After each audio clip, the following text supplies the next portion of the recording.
Penguin Random House Audio presents Gumption, relighting the torch of freedom with America's gutsiest troublemakers. This is the author, Nick Offerman.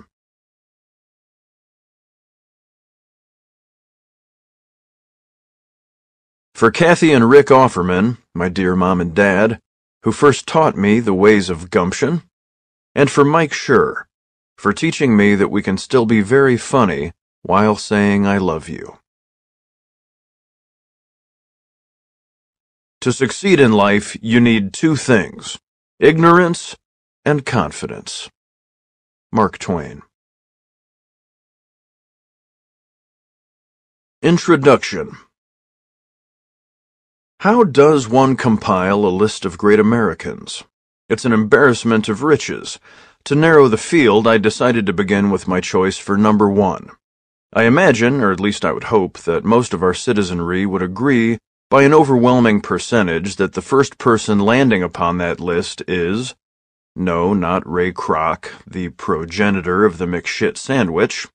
No, not Miley Cyrus or Beyonce Knowles or even Oprah Winfrey. Jesus. God damn. No, people, not Jesus. Yes, he was reportedly a super cool guy, but he just doesn't qualify as an American.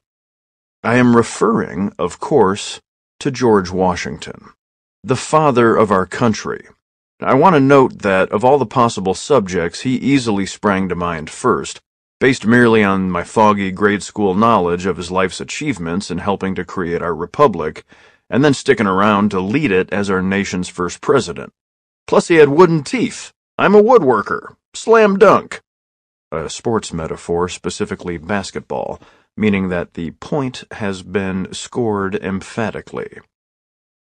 I then began a list of other possible great Americans, basing my selections upon achievements of one kind or another that I considered to be great in scope. Leaders of men and women, leaders of 4-H clubs, activists, artists, zealots, woodworkers, boat builders, farmers, musicians, priests, muckrakers, stoners, Hillary. Because after all, for the purposes of my examination, what exactly constitutes a great American? Runs batted in? Military victories? Humanitarian efforts? Amassing wealth? Collecting scalps? A #1 single on the Billboard charts? A larder full of bacon? Ford F-250 in the barn? Well, duh. While I continued to compile a roster of potential icons and discuss the book's overall direction with my great American editor, Jill, I began to read anew about Washington and the birth of our nation. I was powerfully stricken when I contemplated the actual situation in which our founding fathers found themselves, well, foundering. Faced with the choice of either a continued subservience to an overweening Mother England or a gathering of their colonial brass balls in their midst with which to cast off the taxing yoke of England's imperial control.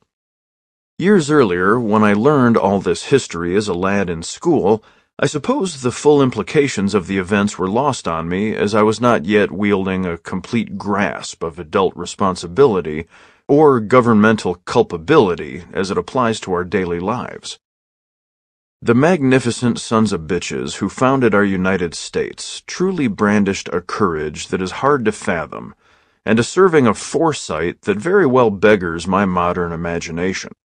Washington, Thomas Jefferson, Ben Franklin, Alexander Hamilton, James Madison, and the like saw the extremely rare opportunity to create a new American experiment. One in which the best organizational techniques and brewing methods could be retained from the old guard European governments, while discarding all the more unsavory trappings, clotted cream, of the monarchies and oligarchies they'd left behind on the continent. These forward thinkers envisioned a nation ruled by the people for the people, founded on notions like liberty and justice for all. Now all they had to do was liberate themselves from the iron grip of the military equivalent of Dwayne "The Rock" Johnson that was 18th century Great Britain.